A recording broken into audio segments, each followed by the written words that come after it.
name's Anthony. I'm a physical therapist here at Strive Physical Therapy at our Stetson Hills location. I just wanted to take a couple of minutes to talk to you guys about low back pain and some common things that I see here in the clinic, and some ways that we can help you guys through that. So a lot of what I see when people come in is they're telling me that they spend a lot of time at a desk, and when they're sitting there, they may be in a pretty flexed, not very good posture, and then they go to try and stand up or change their posture, and then they start to feel some pain and stiffness in their lower back.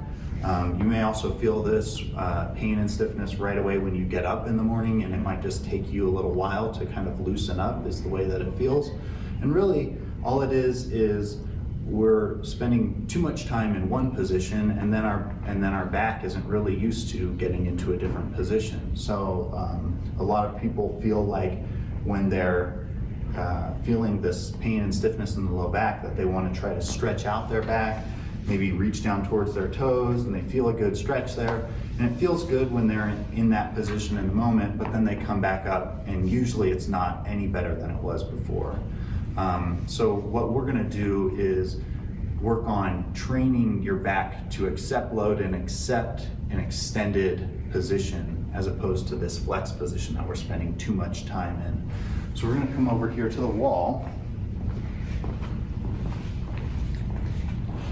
And this is a self-mobilization technique for your low back to progress towards getting it in more of an extended position. So what she's doing here is she's resting her shoulder and her arm against the wall with her feet out about 10 to 12 inches away from the wall. And you're gonna push your hip towards that wall as far as you can go, okay? It should be fairly pain-free, okay? And you're gonna do that for about 20 repetitions, all right? That should relieve a left-sided low back pain when you come into a standing position. Now, if it were that she was feeling her pain more on her right side, she would turn around and do it the other direction, okay?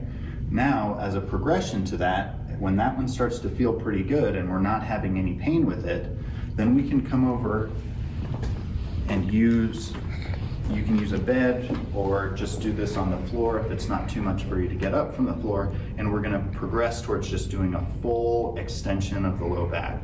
So she's using her arms in such a way that she's not extending her back with the muscles in her back, but only using her arms, okay? It's kind of looks like a modified push-up, but really it's all about getting some extension through the low back. You're leaving your hips on the table, okay? Any pain with that? No. Okay.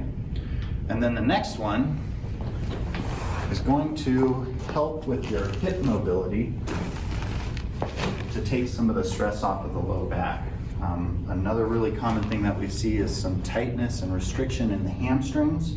So this one, rather than doing a static stretch of the hamstrings, is a dynamic stretch for her hamstring, where she's laying on her back. Her back is nice and flat against whatever surface she's on, probably on the floor, and she's kicking her foot up until she feels a good stretch down through those hamstrings. And again, each of these exercises, 15 to 20 repetitions is a good place to go to. Okay? And she's gonna go ahead and do that one on both sides.